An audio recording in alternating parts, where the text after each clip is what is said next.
Alright, so before we actually hop into the video, I want to give a shout out to Caius Demon King. He's actually the one who made this team comp about like 5 months ago here for the 2-turn on the Anvil stage with the new Liz. So yeah, man, I just wanted to give a shout out to him, give him the credit that he deserves. Obviously, he was the one that initially made the team that, you know, is able to 2-turn it. So I wanted to give him the credit that he was due. So with that out of the way, let's hop into the video. What's going on, guys? Your boy Amazing. We're back with another video, and in today's video, guys, I'm going to be going over the Anvil dungeon and giving you guys the how to clear in 2 turns and without Elizabeth guide here for you guys. So let's hop into the video.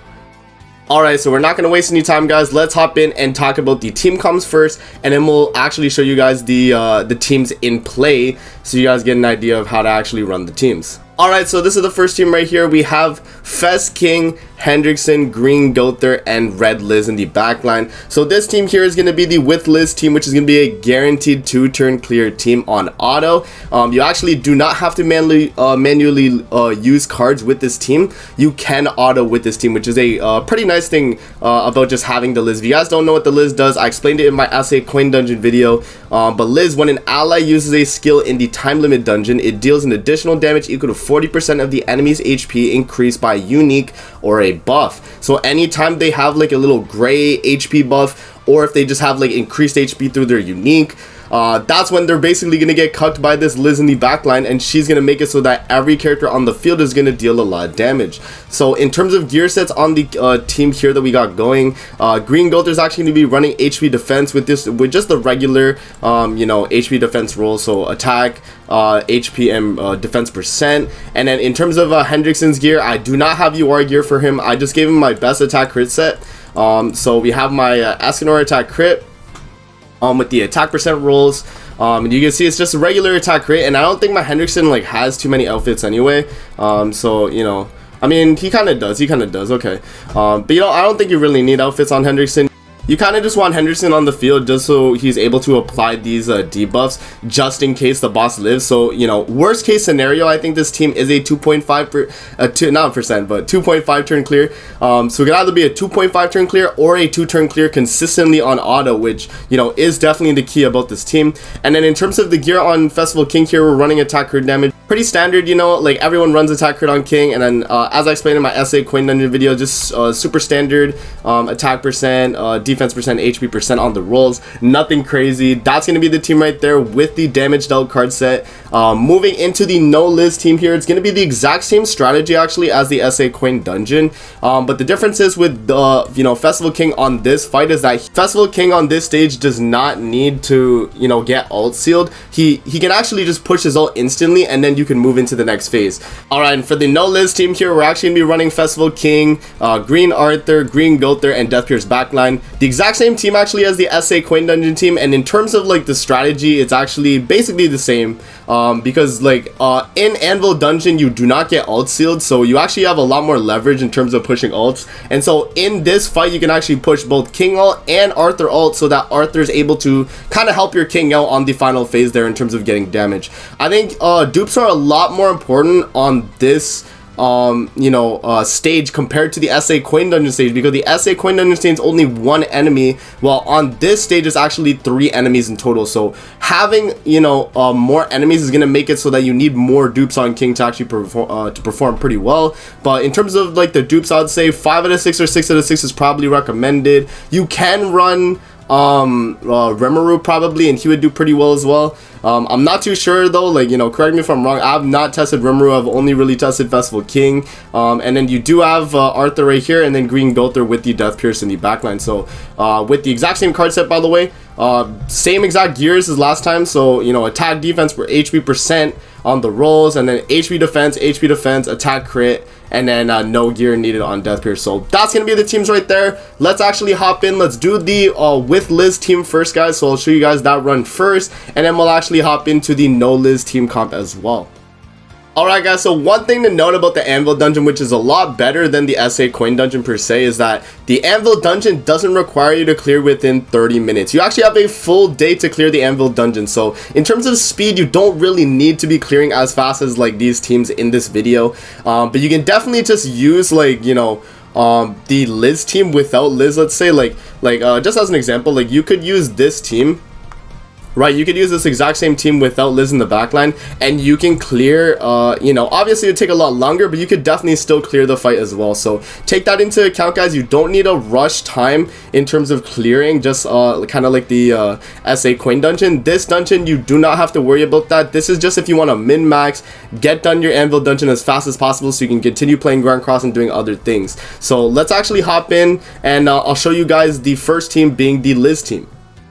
Alright, so with this team, guys, the only thing with this team is that you're probably going to need to use like attack food, unless you have a level 100 king. I think if you have a level 100 king, I think you'll be fine. But from my testing that I've done before the actual runs here, having attack food guarantees that you kill the first wave of enemies, because there is a green enemy king might not be able to kill, especially if you guys have lower attack than like me per se. But if you are level 100 and you make up the difference and you're at like 19k, then it could definitely work. But I'm going to put on attack food here just to guarantee that we get the run, but it is a guaranteed on auto clear, guys. You don't really need to worry about it. So let's actually hop in and I'll show you guys the run itself. Alright, so we're loading into the fight here.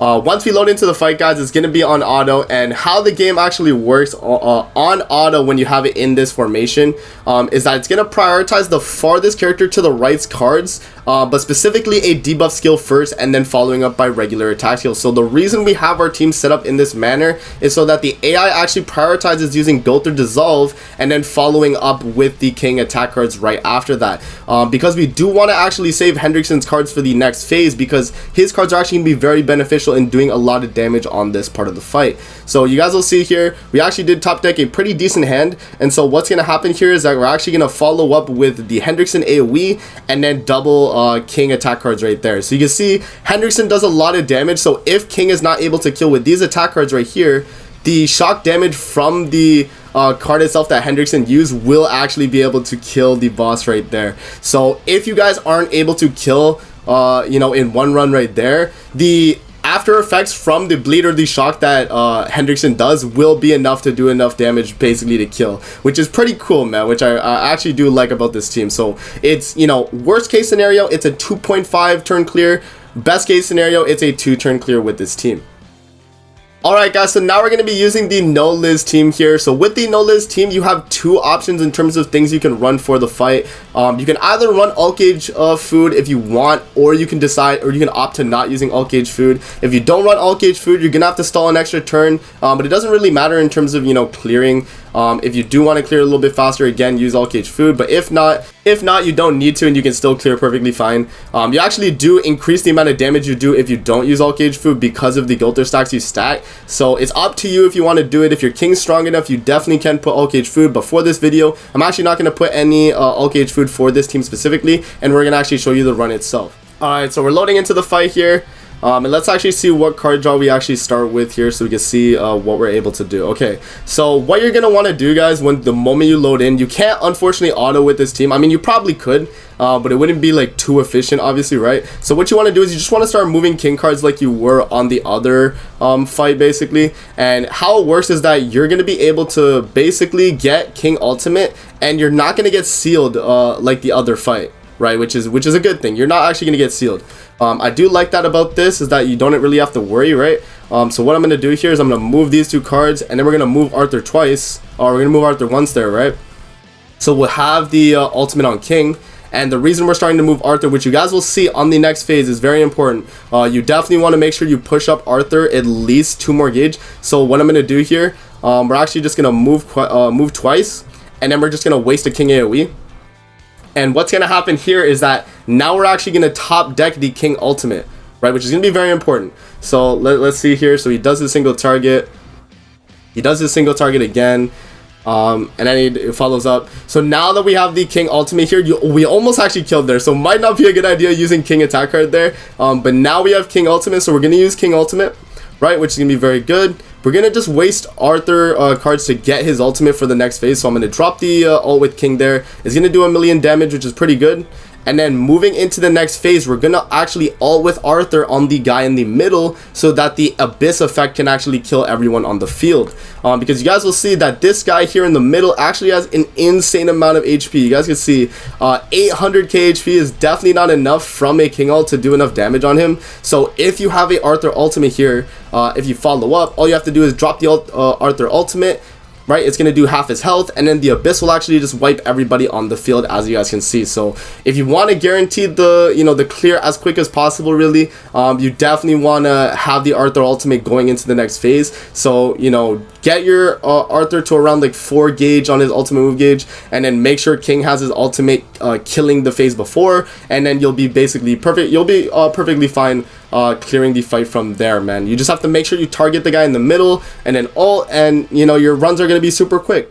Alright guys, so now I have like 24 hours on this, so it's not really as important as the SA Coin Dungeon last time in terms of clearing, but we're gonna wrap up the video here. There's no reason, by the way, to you know, reset like I was doing in the SA Coin Dungeon. If you guys don't know, in the SA Coin Dungeon I was actually resetting after the first area to see if you get a box drop. You're actually always guaranteed 2 box drops on the first drop for the Anvil dungeon, so you don't have to worry in terms of box drops for that. It's just random, obviously, so I mean, you technically could if you want to reroll for like gold box drops, but it's actually just not worth it. Just farm it out, man. Do your normal farming on this fight, and I think you guys will be perfectly fine, man. But yeah, with that out of the way, that's gonna be it for the video. I hope you guys enjoyed. Don't forget to like, comment, subscribe as always. If you guys want to see more videos like this, definitely let me know in the comment section below, and I'm gonna see you guys in the next video. Peace out and have a great rest of your day.